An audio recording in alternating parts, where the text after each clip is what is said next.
यहाँ पे आप देखेंगे इस पे आर्टिकल है, इंडिया और मॉरिशस ने साइन कर लिया है एक फ्री ट्रेड एग्रीमेंट, और इसी के साथ साथ इंडिया ने कई वैक्सीन डोजेस भी दी हैं टू मॉरिशस, और बहुत सारे और एग्रीमेंट्स यहाँ पे साइन हुए हैं।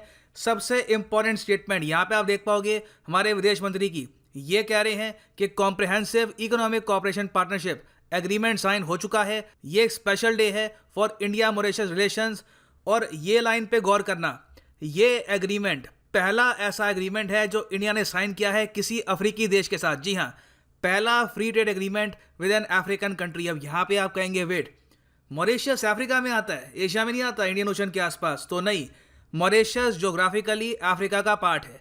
यहाँ पे आप देख पाएंगे, दो टाइप के मैप दिखा रहा हूँ यहाँ पे आपको। यहाँ पे आप देखेंगे ये एशिया का मैप, और ये है हमारा प्यारा भारत।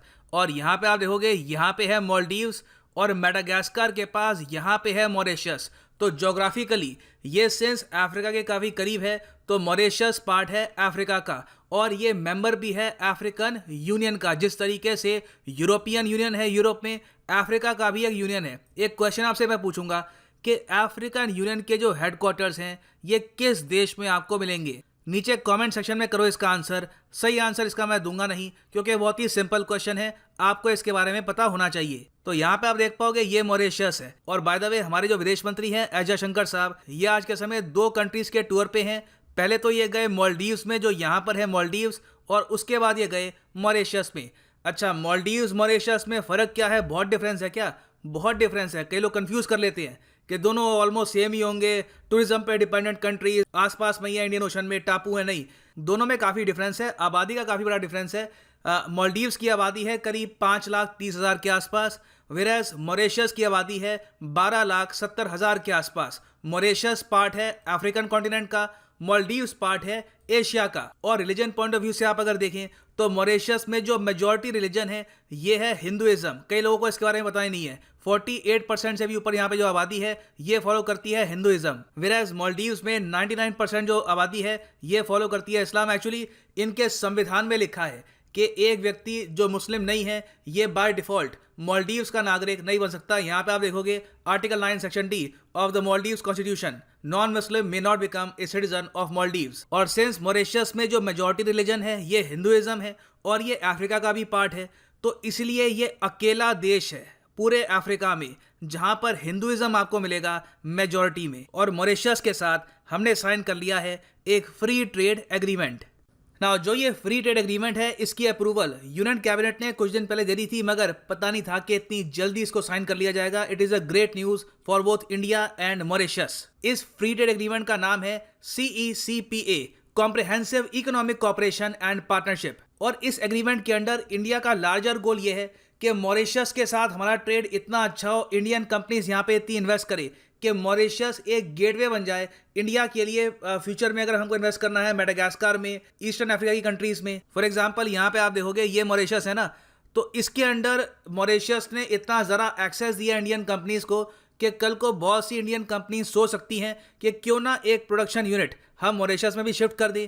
इसके ज़रिए हम सीधा यहाँ से एक्सपोर्ट कर सकते हैं चीज़ें मोज़म्बिक को, तंजानिया को, इवन केनिया को, जिम्बाब्वे को, साउथ अफ्रीका को। और मैं आपको बता रहा हूँ मॉरिशस एक एक्सेस बन सकता है इंडियन प्रोडक्ट्स का टू गो इनटू अफ्रीका। और क्या इस FTA में, FTA मतलब फ्री ट्रेड एग्रीमेंट, मैं यहाँ पे अब FTA बोलूँगा पूरी वीडियो में। नाउ क्या इस FTA में सारी चीज़ें कवर है, सब आइटम्स कवर हैं, ऑटोमोबाइल, फर्टिलाइजर्स, केमिकल्स, एवरीथिंग? तो नहीं, सारी आइटम्स कवर नहीं है, मगर फिर भी आप कह सकते हैं मॉरिशस की जो टोटल GDP है उसमें जो आइटम्स कंट्रीब्यूट करती है अराउंड 76%, उतना तो कवर है ही। तो आप कह सकते हैं काफ़ी कॉम्प्रिहेंसिव और एक स्ट्रॉन्ग FTA है ये। और मॉरिशस के लिए सबसे अच्छी बात यह है कि अब ये लोग एक्सपोर्ट कर पाएंगे इंडिया में फ्रोजन फिश। मॉरिशस की जो फिशिंग इंडस्ट्री है ये काफ़ी विशाल है, कई यहाँ पर हज़ारों लाखों लोग हैं जिनको एम्प्लॉयमेंट मिलती है फ्रॉम फिशिंग इंडस्ट्री। तो जो फ्रोजन फिश है मॉरिशस की, अगर ये एक्सपोर्ट कर पाते हैं टू इंडियन मार्केट बहुत ही कम टैरिफ के साथ, तो इनको काफ़ी फ़ायदा होगा।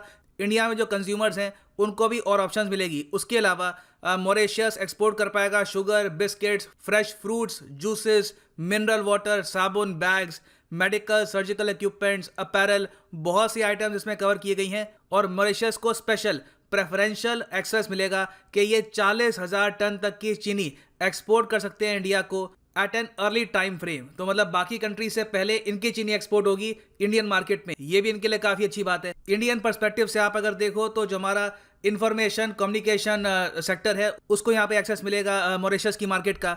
उसके अलावा टोटल 310 एक्सपोर्ट आइटम्स हैं, इस पर अब टैरिफ ना के बराबर लगेगा।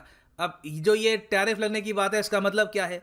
देखो, मॉरिशस की जो करेंसी है ये भी है रुपी, मगर इनका रुपी इंडियन रुपी से ज़्यादा स्ट्रांग है।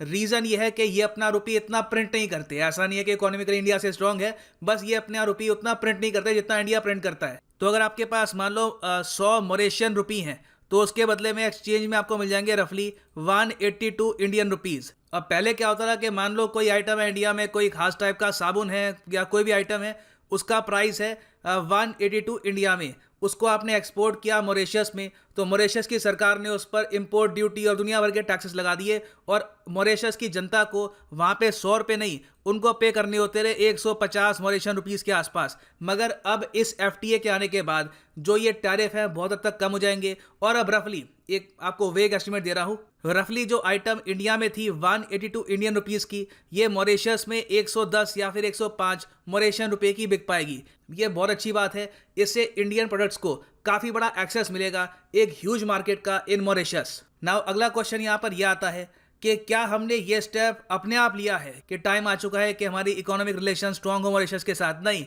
देखिए, इंडिया की जो फॉरेन पॉलिसी है मुझे कहने में थोड़ा दुख लगता है, मगर बेसिकली हम बस चाइना को चेस करते रहते हैं। जो चाइना करता है हम उसके पीछे भागते हैं, अच्छा अब इन्होंने ये कर दिया हम भी ऐसा करते हैं, क्योंकि हमारे यहाँ अभी भी हम इनिशिएटिव इतने लेते नहीं हैं। जब तक चाइना कुछ करता नहीं है तब तक हम भी कुछ नहीं करते।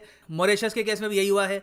आप अगर देखें तो जनवरी 2021 में चाइना और मॉरिशस ने एक फ्री ट्रेड एग्रीमेंट साइन कर लिया था। जैसे ये साइन हुआ, दिल्ली में सब जो स्ट्रेटजिस्ट थे अलर्ट हो गए कि मॉरिशस तो हाथ से निकल जाएगा इस तरीके से, हम भी साइन कर लेते हैं एक FTA।